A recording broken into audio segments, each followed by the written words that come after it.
Good morning, everybody. How's everybody doing? Good, awesome. Power down. I want to know how everybody else is doing. I'll get to that later. That was for the on-time folks. Oh, okay. Good morning, Facebook Live. I know there's some of you on there as well. All righty, welcome to the Friendship Room. Yay!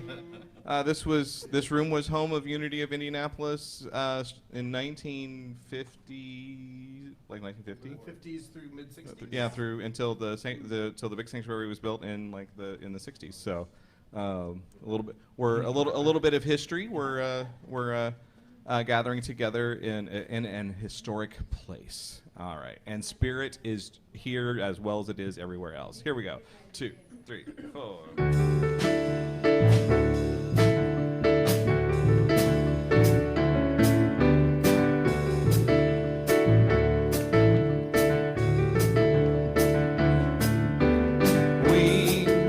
Have come together as a family.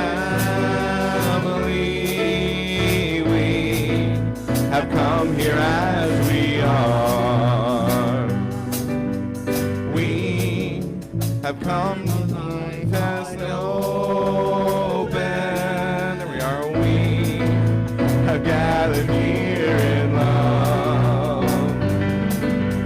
Spirit is in this. Spirit is in this place. Spirit is in this, Spirit is in this place.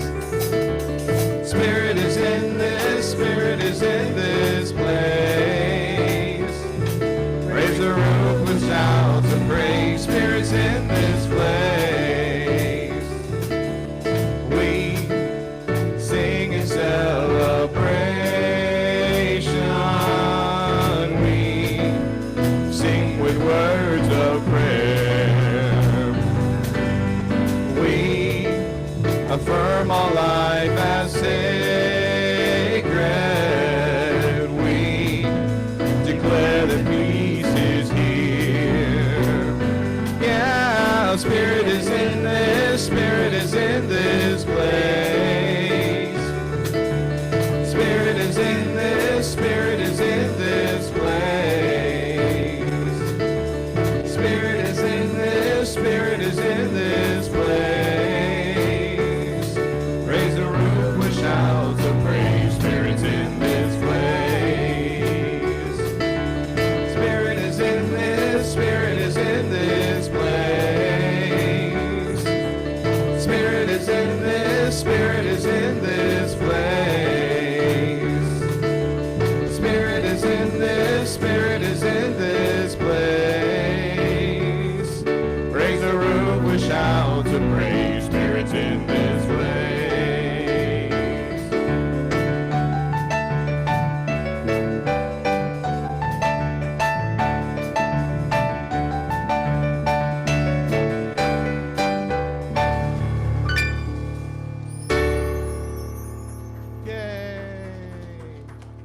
Good morning, everybody. Good morning. How's everybody doing this morning? Some of you got a dress rehearsal. How's everybody else? Great. Awesome. Good morning. I'm Reverend Michael Everett Davis. Welcome to Unity of Indianapolis. Please join me in affirming our statement of truth. There is only one presence and one power in the universe and in my life. God the good, omnipotent. I like it in here. I can hear you.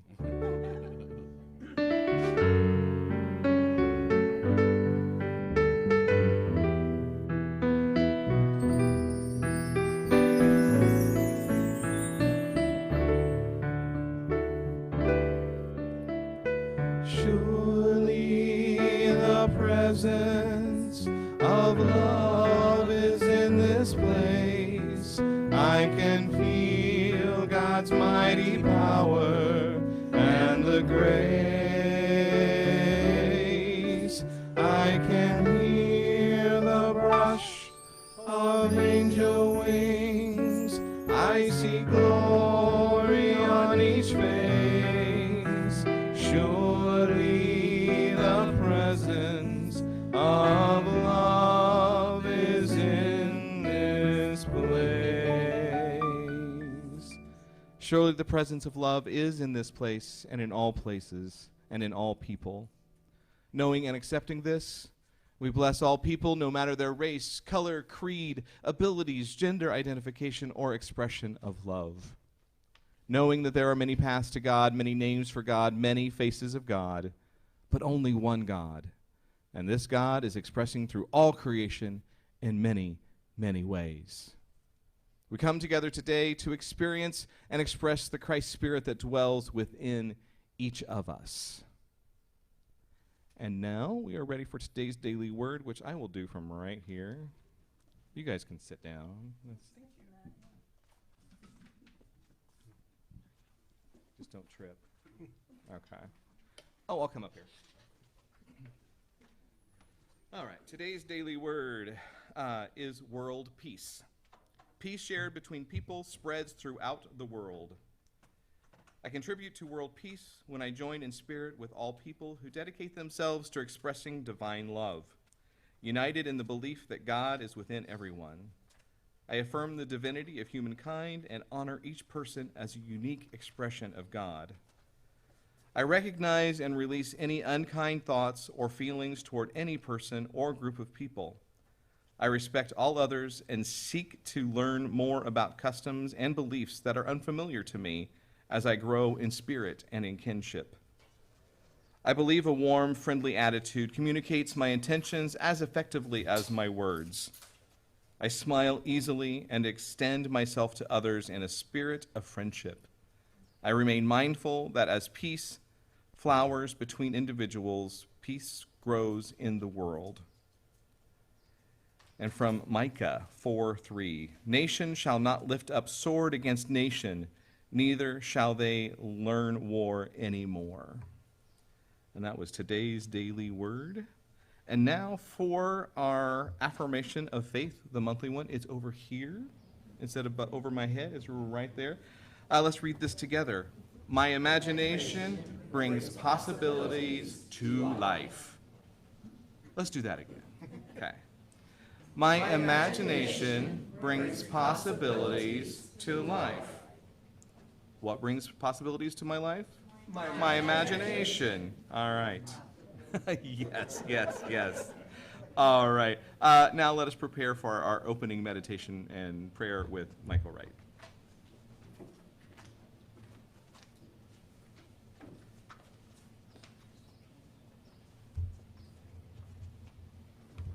Good morning, everyone, and welcome.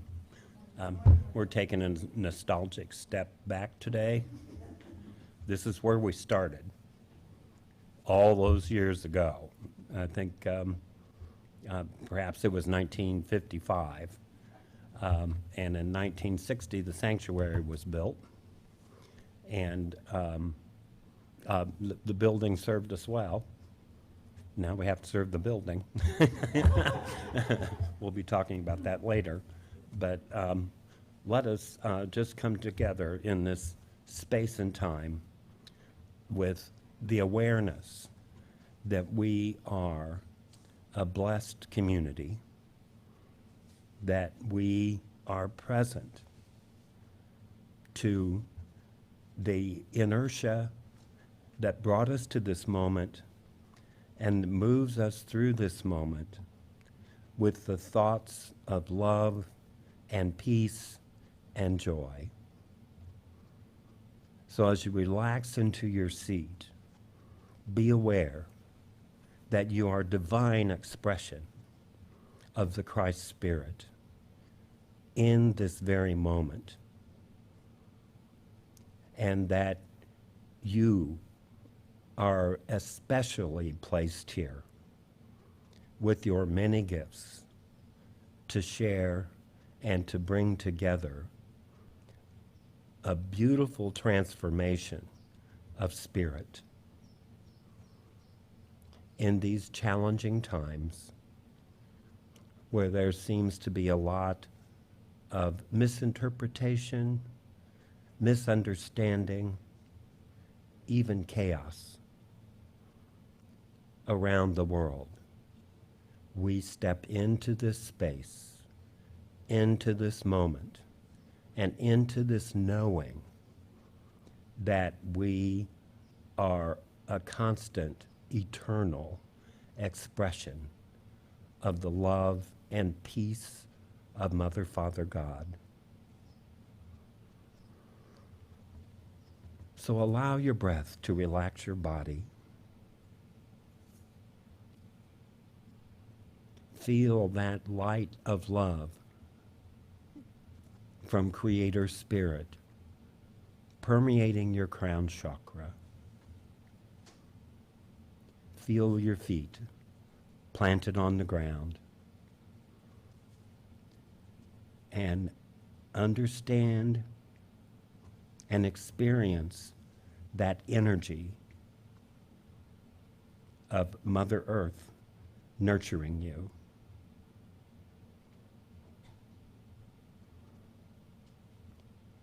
And be in the presence of the knowing that the very breath you're breathing is the breath of Mother, Father, Creator God. Feel the divine relaxation move through your body, chasing out any concern, any distraction, any dis-ease. We are created perfect and whole.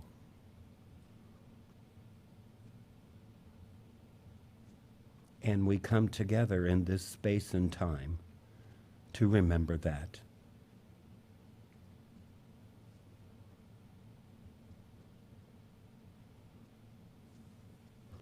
As you step into your inner sanctuary,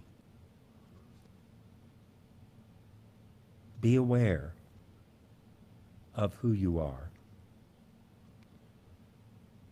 knowing that your uniqueness is needed.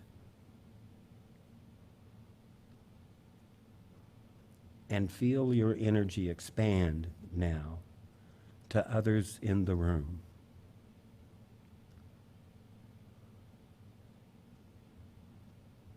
And let us picture those familiar faces and rejoice and be grateful for their special gifts as well.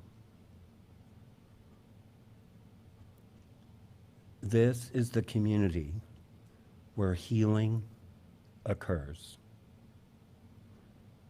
where optimism is tantamount, and the belief that with God all things are possible. We move forward confidently.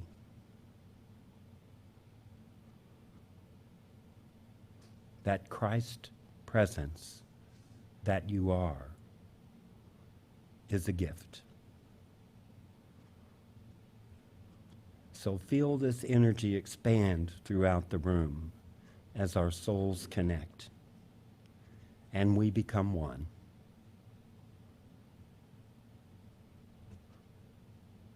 And because we don't like to keep this energy a secret, we allow it to expand and spill out into the streets of the city and into the state of Indiana, into North America. And now feel this energy so robust, moving across the oceans and into other countries, and touching the hearts and minds of our brothers and sisters and the children of the world. This world community was built on love. And these interruptions that have come to move us from this consciousness can be easily erased with this collective energy. And to do that, we draw on the energy of the universe, where everything we need to function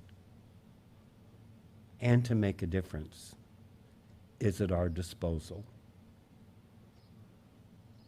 All we need to do is open our hearts and minds and our imagination to step into this creative space.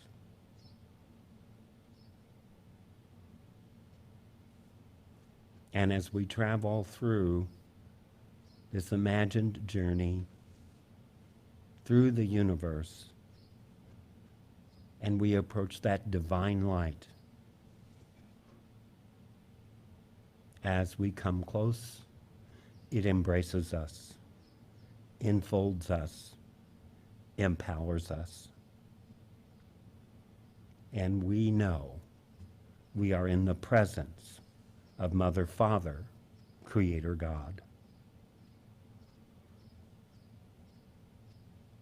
And we also know that since we were created in the image of Mother, Father, God, we are an expression of that love, of that light, of that wisdom. Let us know this in this moment. Mother, Father, Creator God, and I are one. Mother, Father, Creator God, and I are one. Let us embrace this knowing in these next few moments and bask in this light of love and wisdom.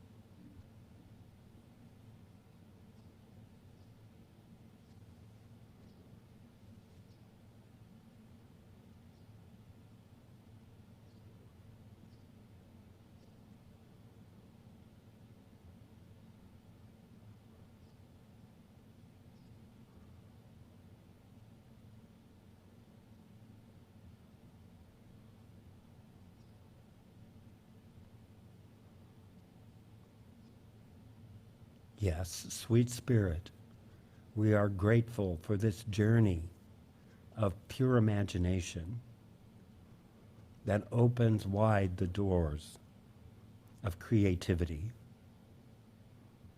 And we feel our individual importance as a spirit presence on the face of this planet. I am here to make a difference. You are here to make a difference. And together, we transform the world. We transform the energy that is not love into light, into love, into being.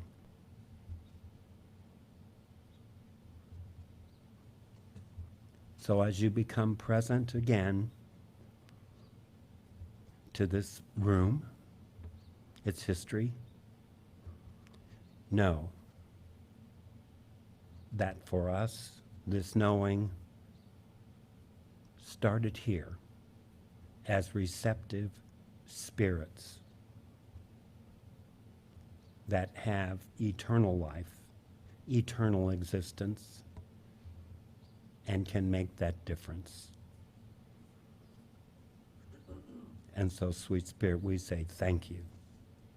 Thank you for this opportunity to be that expression of you, that opportunity to be the new creation. We are grateful. Thank you. Amen and namaste.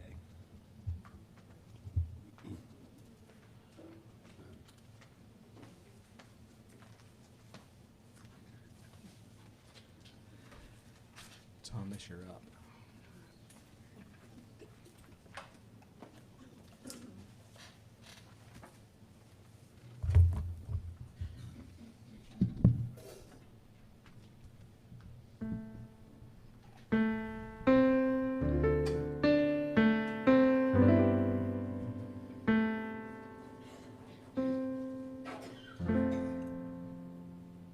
Come with me, and you'll be in a world of pure imagination. Take a look, and you'll see into my imagination. We'll begin with a spin, traveling in the world of my creation. What we'll see will defy explanation. If you want to view paradise, simply look around and view it. Anything you want to do it, want to change the world, there's nothing to it. Someday I'll wish upon a star, wake up where clouds are far behind me, where troubles drop like lemon drops high above the chimney tops. That's where you'll find me, somewhere over the rainbow, way up high. Birds fly over the rainbow. Why, oh why can't I? There's no life I know to compare with pure imagination. Living there, you'll be free if you truly wish to be.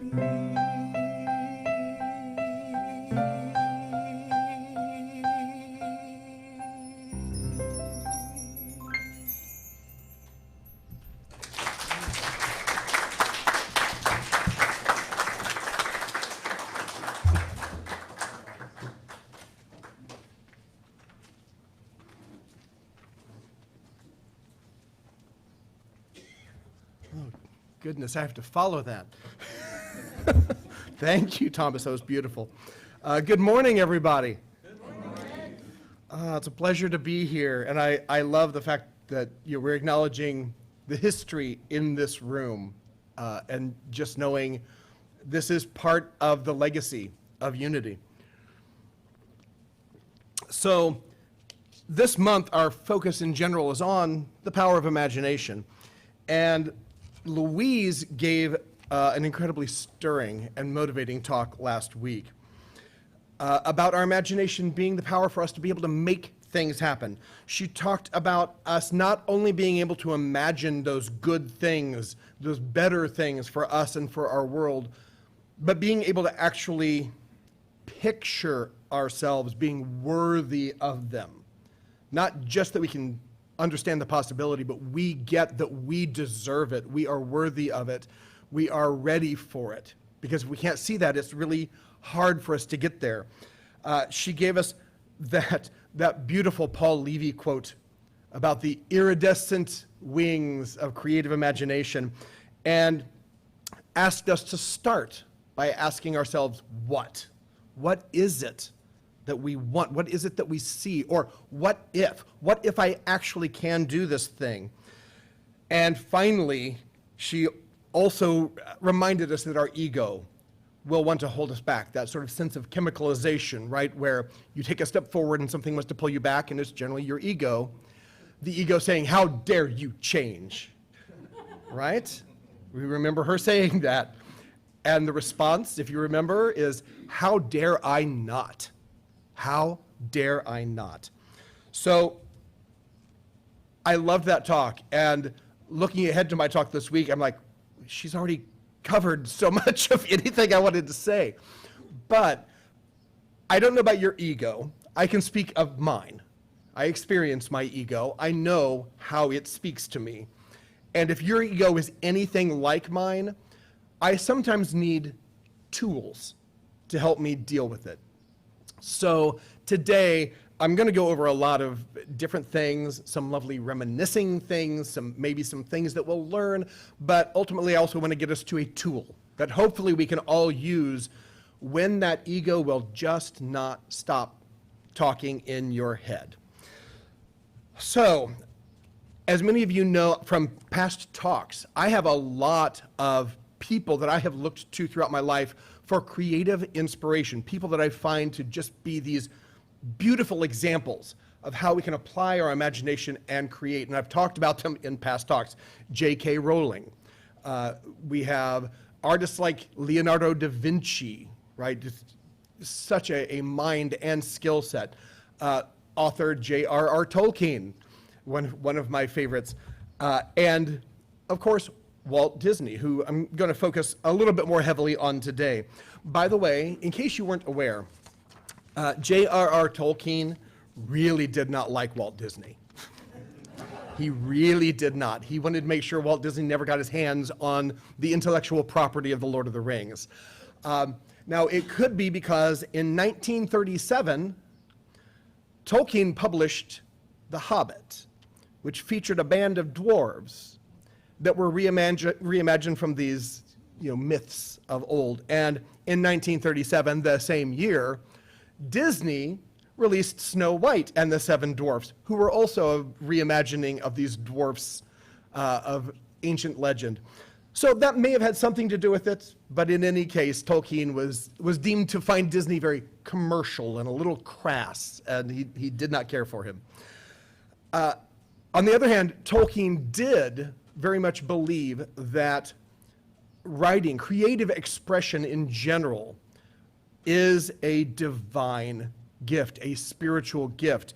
In fact, I was reading an article by the author Maria del Rincon, and she was talking about Tolkien's writings on fairy stories. He did some writings and lectures on the fairy stories, the fairy tales.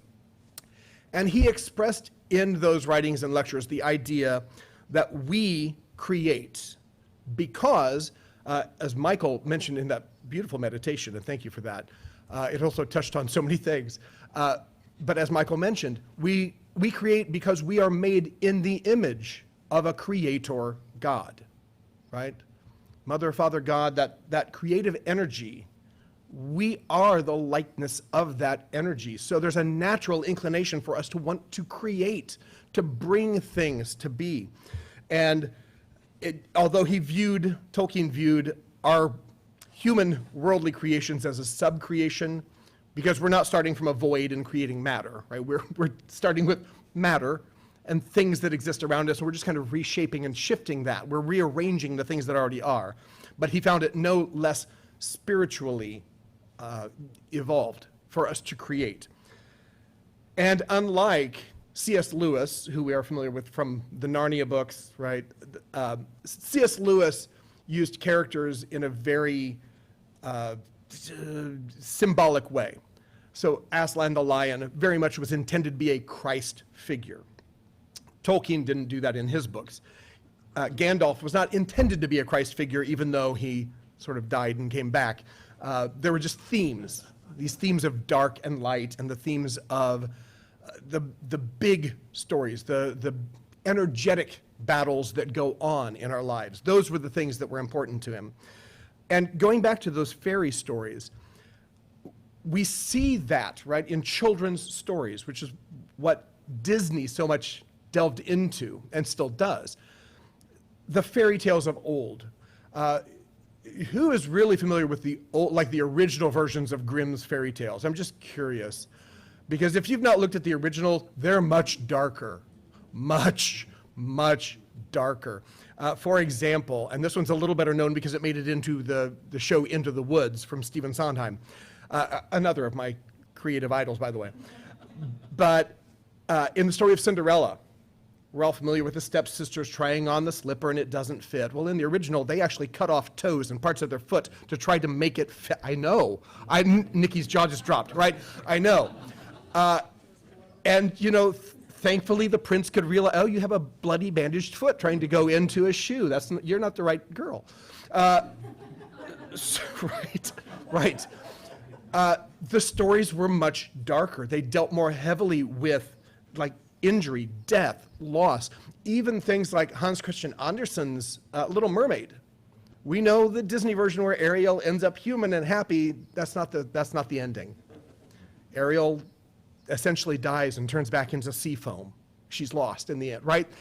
These were the stories that children were given. I know. And you think, why? Why would we do that to our children? There was a reason. The stories were meant also for entertainment, but the lessons were what were important. Lessons of loss, lessons of perseverance, lessons of overcoming, lessons of good versus evil or light versus dark. The idea was that children could experience them in a story, so that when they get out into the world and they experience some of the worldly things that are problematic, when they experience loss, they have encountered that in a story. When they experience pain and injury, they've seen that in stories. When they experience perseverance, that they know if I push through, I can get somewhere better than here, they've encountered it beforehand, right? That's part of the reason for those stories. And I am in no way saying that I will ever tell anybody how to raise a child, but I know we've sanitized those stories a lot today, and I think some of those lessons are missed. Even to the point where I've seen social media posts of people complaining about, you know, stories that were too dark for their children. And first of all, know what the story is before you expose your children to it. But beyond that, if the children are exposed to something that is darker and heavier than intended, it's a wonderful opportunity to discuss it, right? These are moments for lessons. So that's kind of where I think we need to remember that imagination aspect of lessons, right? We can grow so much, not just as children, but as adults, by going into those imaginal stories and exploring that way. Charles Fillmore, co-founder of Unity, has lots of writings on imagination, and I pulled a little bit here, and I'll get a little bit more later. But Charles said, "We've been told when we go off to daydream or imagine various things that it is merely our imagination, and this attitude and estimate of the imagination has so belittled it that we do not get at the actual power of the imagination in our lives. But that which can produce such wonderful results in a frivolous way must, if it were treated seriously, be of great force and value in the development of character." Right? And that doesn't stop at childhood. We still use imagination to develop our character as adults, to develop spiritually as adults. Now, a few weeks back, I gave a talk focused around King Arthur. So apparently I'm doing all of my literary pop culture talks. I don't know, I'm just getting them out of the way. But in that talk, I mentioned that my first exposure as a child to that myth was through Disney's Sword in the Stone. And I saw a lot of heads nodding. It's like, oh yeah, I remember that film.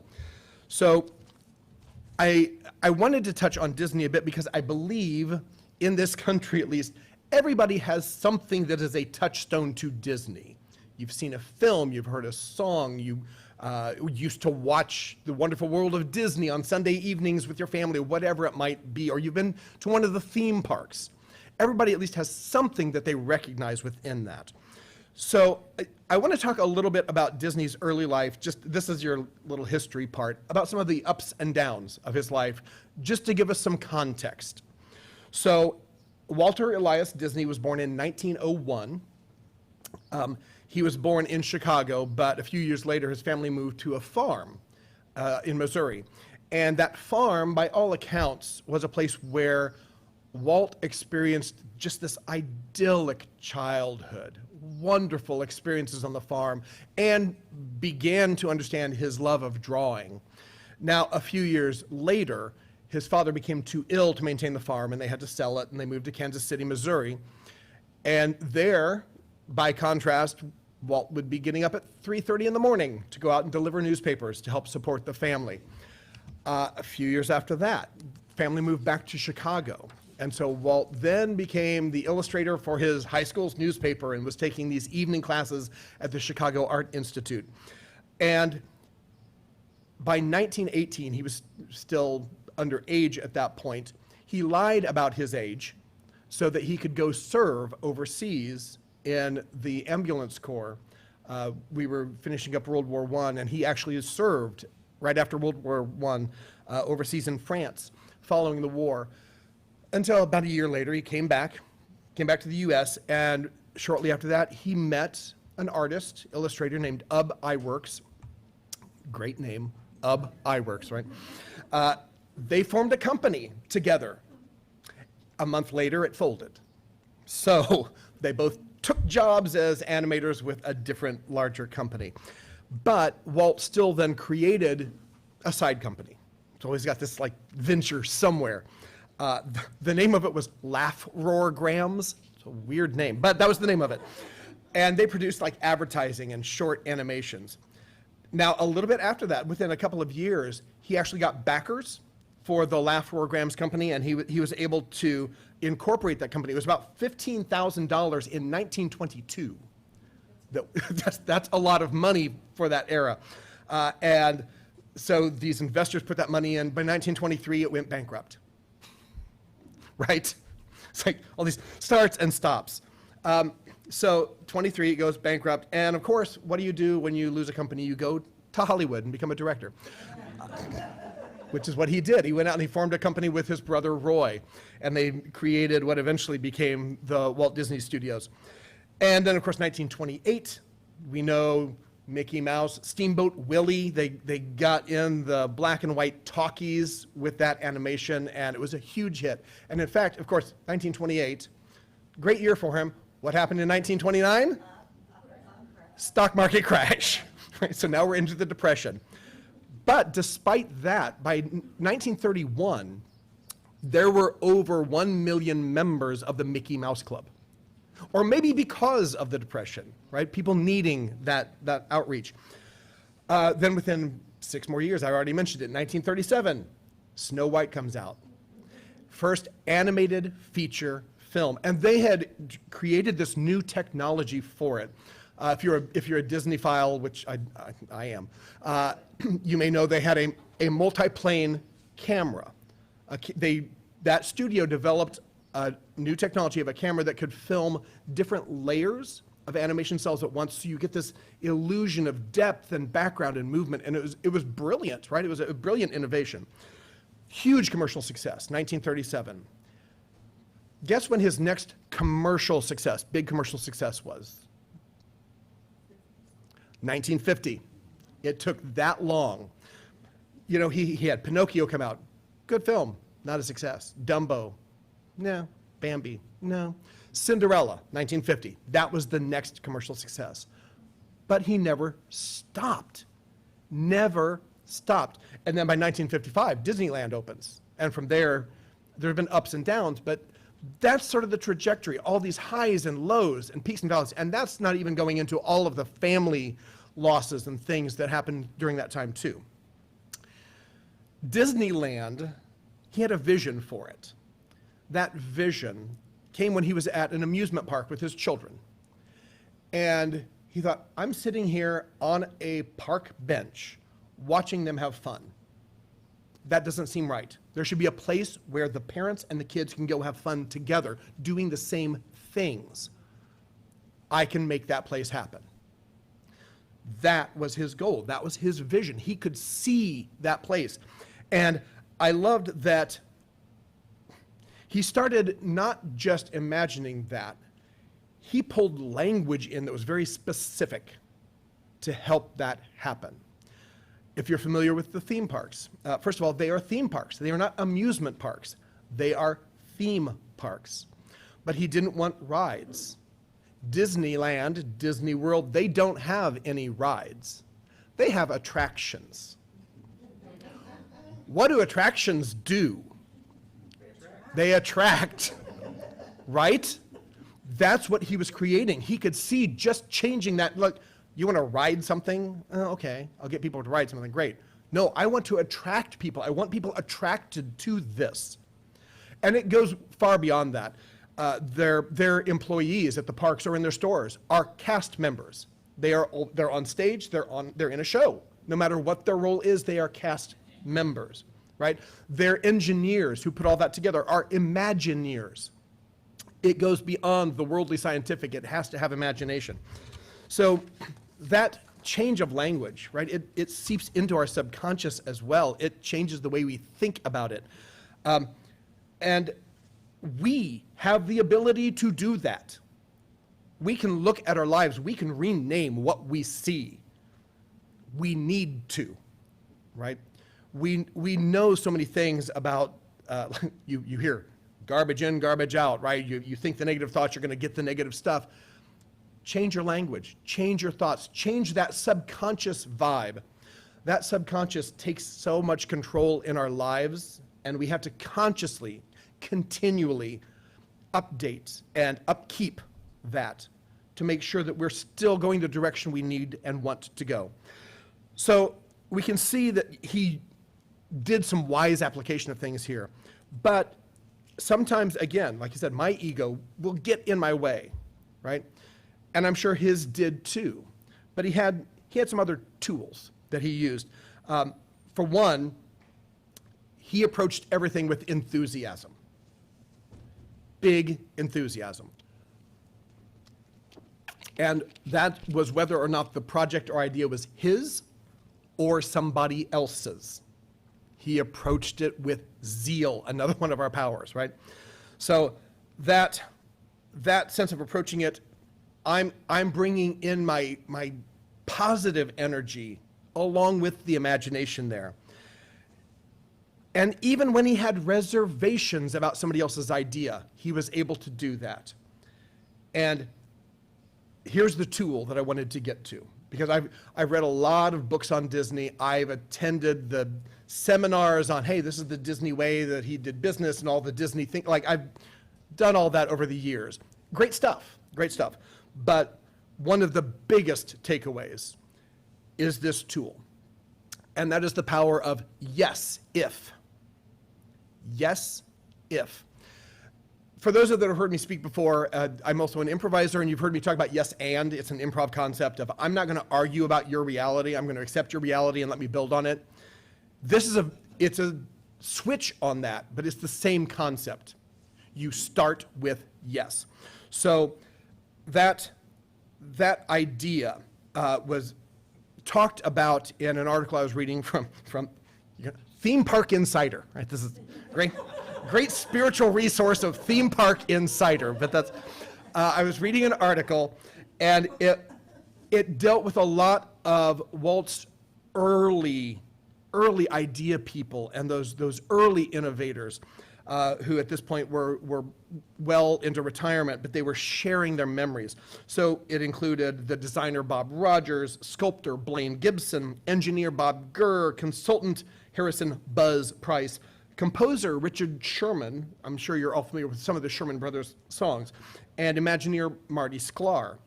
So this group was asked, what might today's managers learn from Walt Disney? And you'll find that Walt Disney is often studied a lot in business. And it's great for business applications. I think there are applications far beyond business. But what they said was, when you go into a meeting with Walt, you're going to leave the room more inspired than when you came into it. And to me, that's leadership. You go in with anything or for anything, and you leave more inspired. So Richard Sherman went on to say that Walt hated negativity. He had been told no so many times in his life. He didn't like to hear it, and he didn't like to have to tell somebody else no, because he knew what that did to people and their ideas. When somebody has this idea that's coming from them and it's important to them and that you just go, no, it creates a barrier. Sometimes it kills the idea or kills their creativity. He didn't like that. So Richard Sherman went on to say that Walt was a very positive man who focused on making improvements rather than laying the blame. And he shared a story of a coworker who they were looking at one of the sight gags or something in one of the films, and it just wasn't working. And the guy was pointing out that it didn't work, and Walt kind of blew up at him and said, I don't care if you don't like it. What will make it better? It's not the fact that it's not working. What can we do to improve it? It's not about the blame. It's about what can we do going forward? How do we improve things? So he found a way to push for that improvement, to push for betterment without having to lay blame at anybody's feet. Because he would turn it from a no because into a yes if. Can we do that? Yes, if we can get this lined up. And likewise, they said, in order to continue working with him in a healthy way, you also had to find ways not to tell him no. When he wanted you to do the impossible, you also had to kind of be like, yes, if I can line this up. And there was a story shared by, was it Bob Gurr, that he had been asked to design the shells of the cars for the Autopia exhibit. And eventually Walt just said, hey, just design the whole car, do the whole thing. So he designed the cars.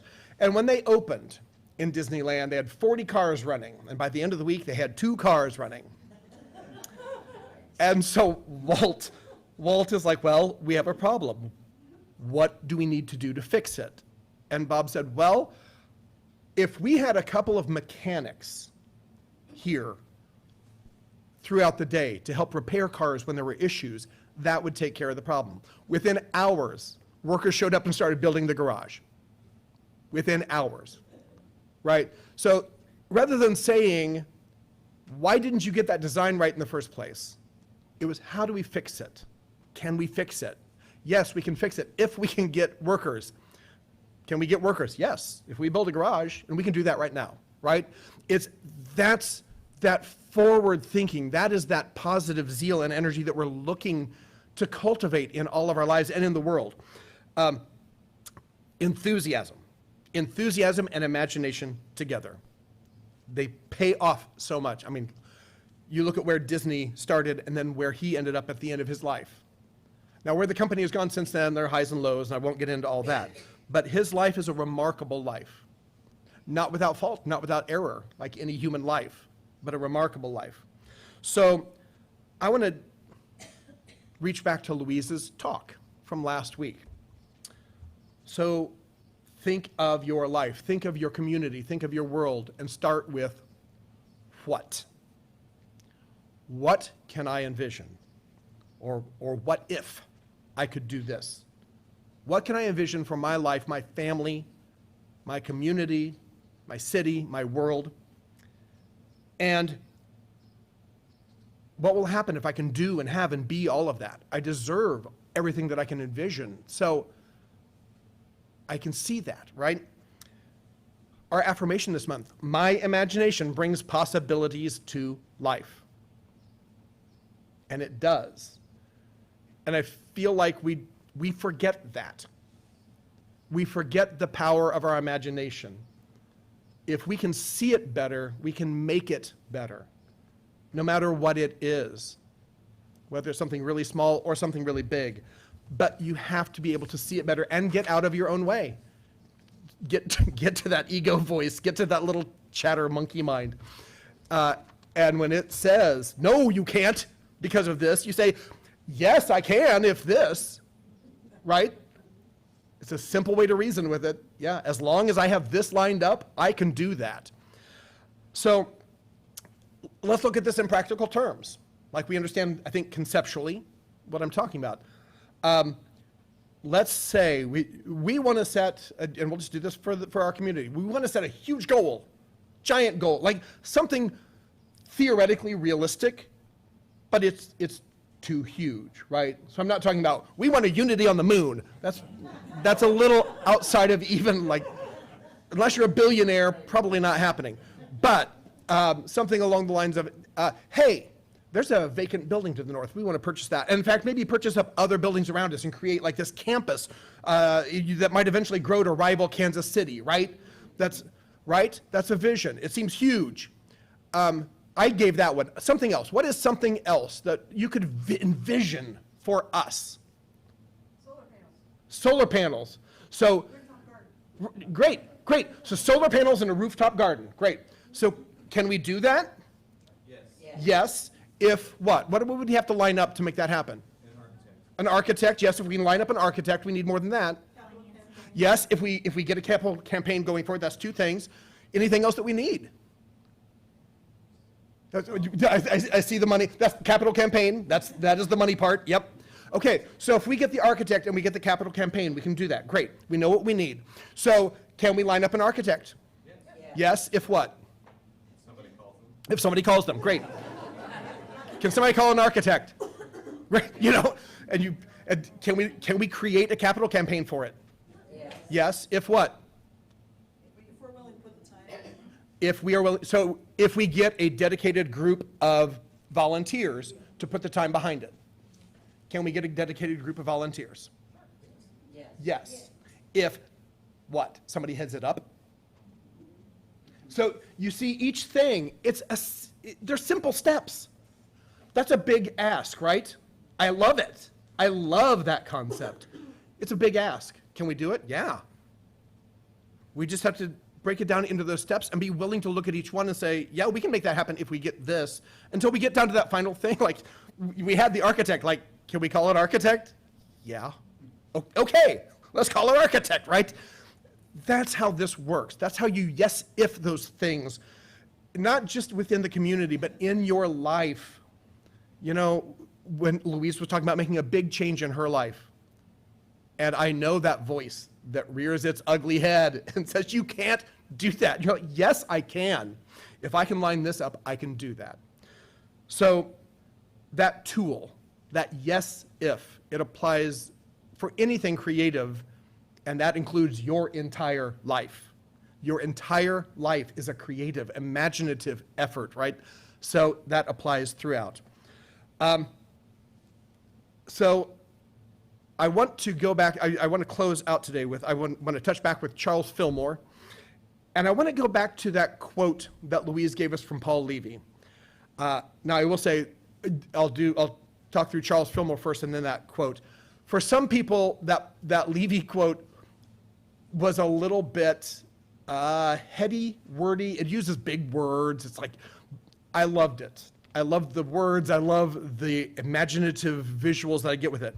However, if you're having trouble with the language of it, if the words just sound foreign to your ear, I get that. Basically, all it is saying is, hey y'all, we need to wake up and stop sleepwalking, and we need to give in to our creative imagination so we can get to places that we never even dreamed of before, right? So can we all agree, get behind that concept? Yeah. Okay. So first of all, Charles Fillmore, he said, in addition to the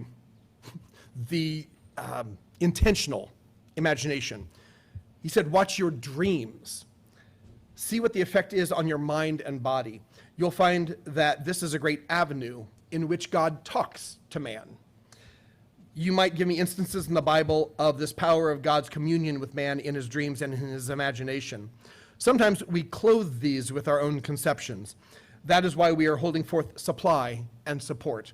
Jesus warned against anxiety or doubts about the supply. Doubtful thoughts, fear thoughts, we know how they disturb our lives, block up this free flowing of substance. We must be open and receptive. We not only get wisdom in handling finances, but we get hold of the real fundamentals.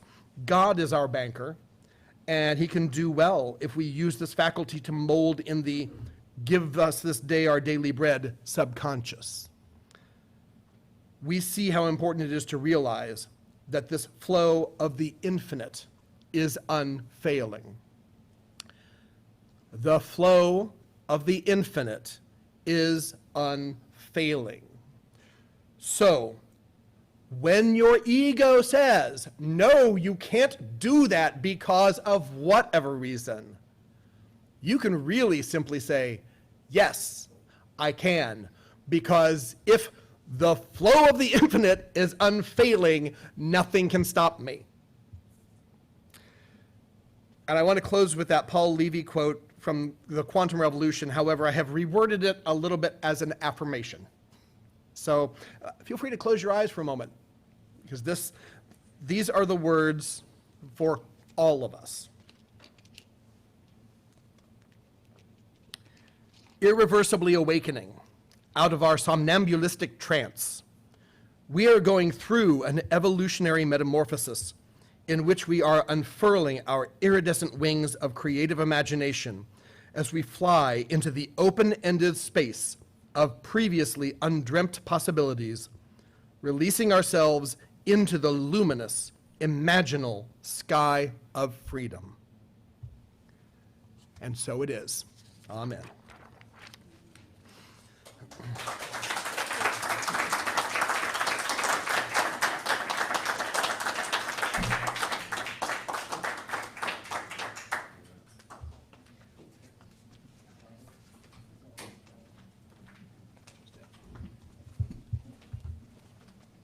Thank you, Ed. As usual, dynamite. Let's step into this yes if week, because we can do it. We can. So it's now time to prepare for our love offering.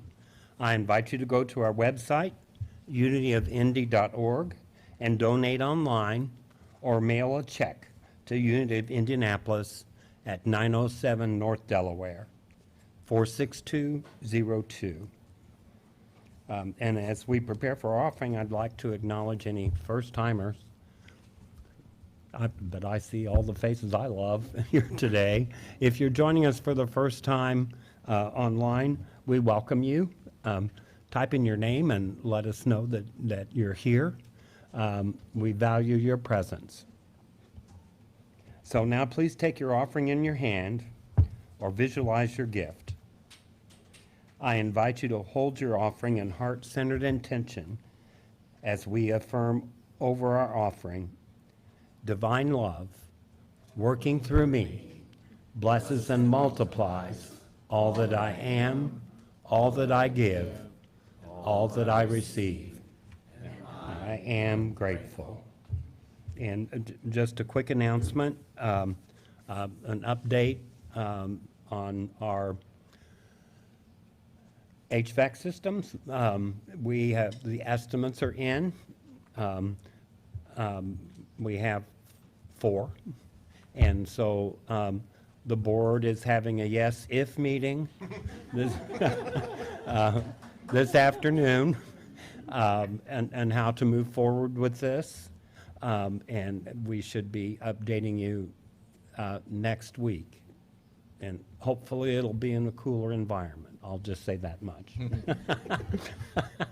as we move into that place of gratitude for the contractors that have talked with us and feel their alignment with us, and there is competition, which is good for us. And so we're blessed in many ways, and thank you for your patience and your support. Good things are coming. So thank you. And I just wanted to, I want to put a little different energy on the HVAC system, which normally stands for heating, ventilation, and air conditioning. If we look at it as healing, vitality, and comfort. Okay, so I would just put that energy on it as we see that, and as we move forward. All right.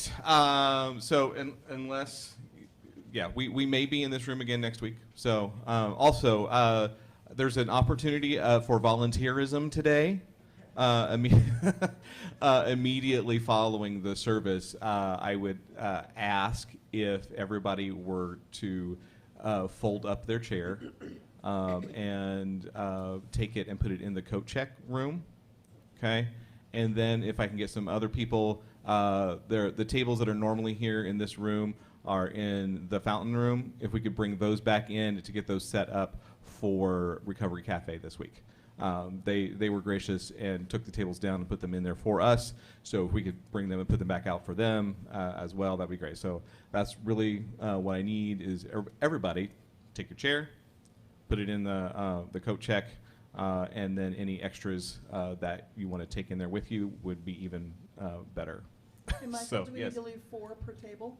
And we need 4 chairs in here per table. so 16 chairs. 16. 16 chairs in here, maybe 20. Like 20 into the And YOU. yeah, and 20 to go into youth ed. So, Okay. alrighty. So if somebody wants to volunteer to make sure that 20 chairs go in there, that would be great. Make yourself known. All right. Will it happen? Yes, if somebody volunteers, and I know they will. All right. It's time for the peace song. Let's stand up. All right. And let's visualize the world standing hand in hand, heart to heart, soul to soul.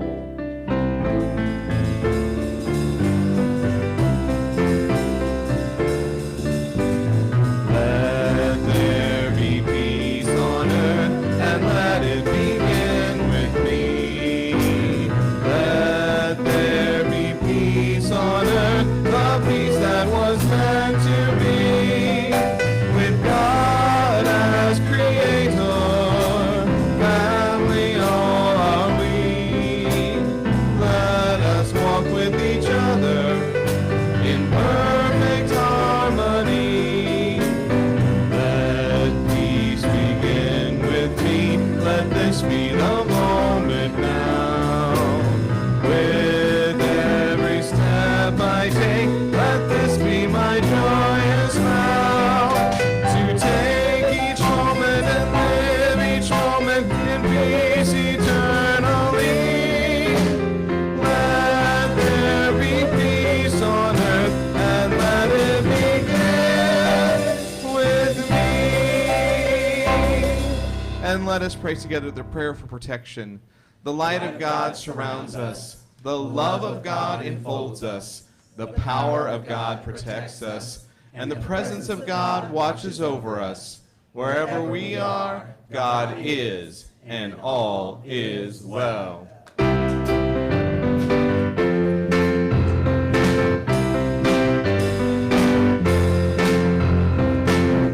What's your dream that sometimes seems impossible? Let the voices fade that tell you it's improbable, and hold on to what you love. Hold on to what you dream of, and you will be unstoppable. Anything is possible. Anything is possible. Anything is possible. Believe.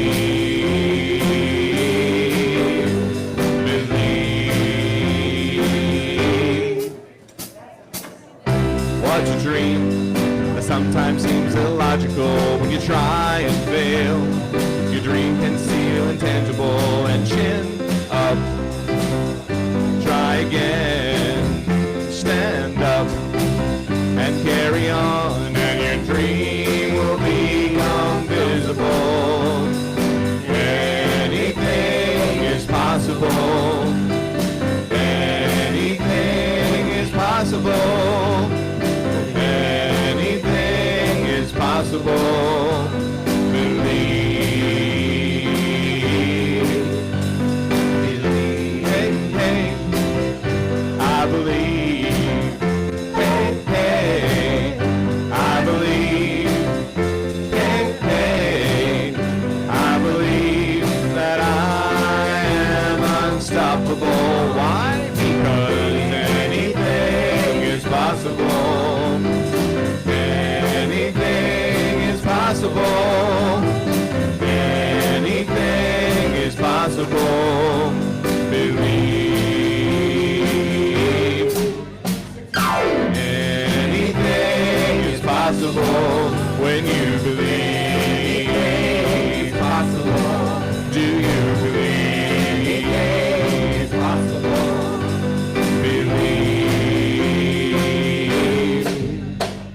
believe.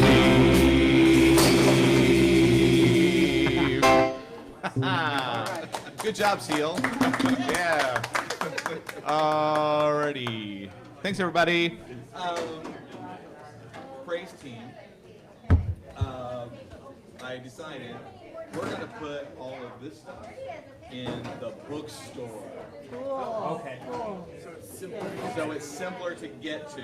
And that includes the candles, not the flowers, but the candles,